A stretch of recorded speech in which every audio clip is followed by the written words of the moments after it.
When I hear the name Jon Jones, I think supreme talent. The greatest pound-for-pound fighter in the world. Extreme. The UFC has stripped Jon Jones of his light heavy. Story that's as old as time. It represents youth and talent and potential, and it represents all of the demons. Jon has shown it all. But I don't remember signing anything that said I had to be a perfect person. When the chips are down, there's no giving up. That wildness is one of the reasons why he's so fucking good. If somebody has the chance to do it back, what a comeback that would be.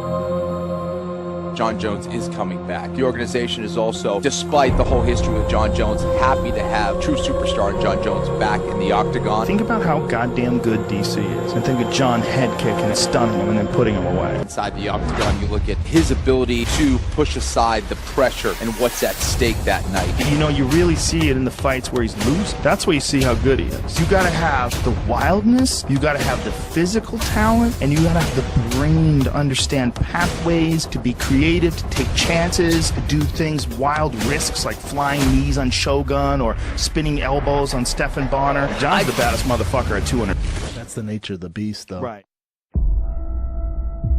The only fight that makes sense for me right now is fighting the top guys. Now I'm ranked #1 right now, so I can't look back. I can't look down. I have to look up. I'm here with the King of the North, Alexander Gustafsson. An opportunity. Alexander the Mortar Gustafsson! Their first fight was an absolute classic. One of the best fights I've ever seen. Interesting backdrop to this rematch. Gustafsson is a very interesting guy. This guy's a totally different athlete now. But not only is he difficult to take down, but he's taking guys down. In his Shogun fight, he got 3 takedowns on Shogun, who's not that easy to... So many years. First Swedish champion. That might be the greatest title fight in the history of the light heavyweight division.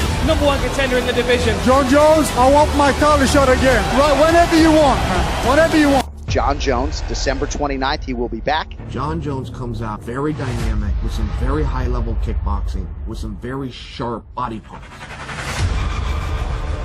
What's the message to Jon Jones? His head is going to hit the floor in the 4th round and knock him out. The rematch of the greatest fight of all time, Jon Jones versus Alexander Gustafsson. He's one of the few guys who can deal with that reach, deal with the length. He's a little bit taller than Jon Jones, which is always going to be an issue, but he moves really well. He knows how to get in and get out. We saw him land those devastating uppercuts. I'm sure he'll be looking for those again. I'm fascinated with that fight. He came back, in my opinion, to win those last 3 rounds and steal that fight from Gustafsson. Some people thought that Gustafsson won. You had like one of the most spectacular fights with Jon Jones. I mean, as close as it gets. Fighting him is a motivation itself.